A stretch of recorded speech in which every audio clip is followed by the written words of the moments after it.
So I'm going to show how quick and easy it is to enter your 1040 data and get some really interesting results. So looking at a hypothetical single mother of two with a modest income, she would have her 1040, she would be single, head of household, and then yes, one young child and one college age. In the next set of slides, yeah, that was my voice. If you normally are listening to TaxSmack on your own, I narrate the instructions how to enter stuff as well as some of the results. So you can mute that as I've done since I'm already talking over it. But let's proceed here. So yes, there was 3 family members, 3 deductions. $30,000 was her total income. And if she didn't have any adjustments, that will be her adjusted gross income. Built into TaxSmack is a number of assumptions that a lot of times that you have the simplest possible tax structure. If you don't, if there's things that you did deduct or had some other credits, then you're given an opportunity to enter those. So the standard deduction for head of household is $9,300. Her tax before credits will be $858, and that's done correctly. No AMT. Total credits, a child tax credit of $1,000. Total tax of 0, which isn't really your total tax, but it's the taxes after non-refundable credits. Federal income tax withheld, again, you'd have to refer to the 1040. Let's suppose she had $1,000 taken out of her paycheck during the year.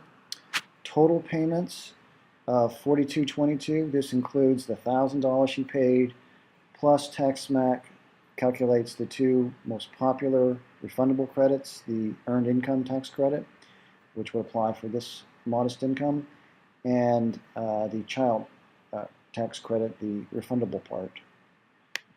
Okay, so that's all correct. Now this is the first series of results.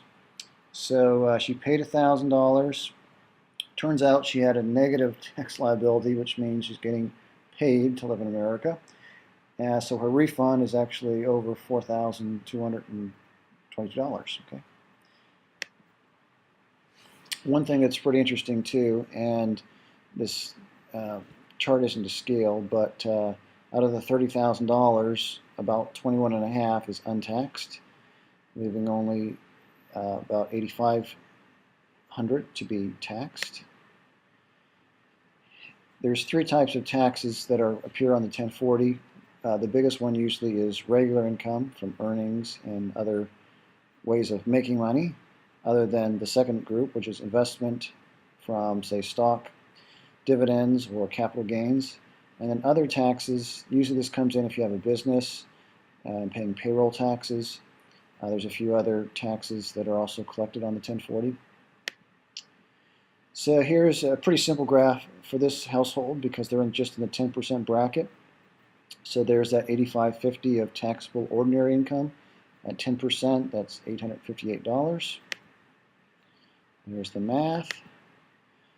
She didn't have any investment income, so not a whole lot to say there. Here's a quick summary. So she had taxes before credits of $858, less the non-refundable and refundable credits, left her with a tax liability of negative $3,222, which means, again, that's the amount that she gets paid to live in America. The non-refundable credits, now this can look a little bit imposing in that, you think I have to enter all this from my tax form, but for most people you might have 2 or 3. For this hypothetical family, it was all the child tax credit. There was no other. If we had other ones, we could have entered. If she had put in new storm windows or something, but she did not. Okay. Refundable credits of $3,222.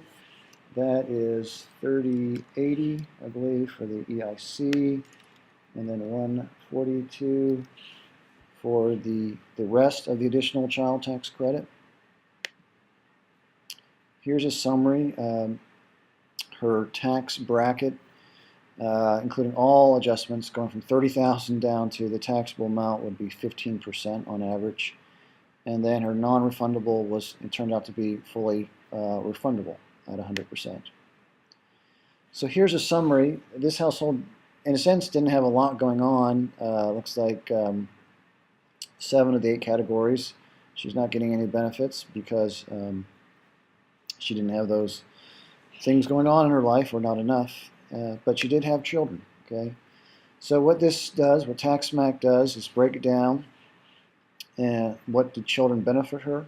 If you just look at the 1040, really these are scattered throughout the pages of the 1040, so this collects it in one slide. So one thing is, to be considered head of household, you have to have a child. So otherwise you are classified as a single for tax filing purposes. So that reduced her taxable income by $3,000. Each child reduces taxable income by $4,050. She didn't have any child care expenses. If she'd gone through this and realized, hey, I'd paid for after-school care, then potentially she could redo her taxes, file an amended return. She did have the $1,000 child tax credit split between the non-refundable part and then the refundable remaining balance of that. And the EIC, you can get that without children, but if you do have, in her case, 2 children, that really boosts that credit amount up. So these others are just zeros here for her. If she had more stuff, if she itemized, then she would have saved on her home and maybe charity.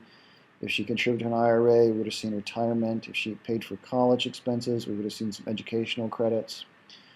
The last major screen, though, shows these phase-outs, which for a modest income, most things look green.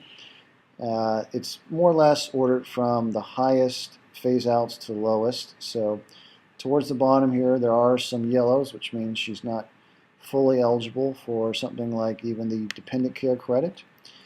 You have to have adjusted gross income of $15,000 to get the maximum credit amount, and she was at $30,000. So there's some here that she will not get the maximum tax savings because of her income level, but there's no red, as we'll see on other households that have higher incomes.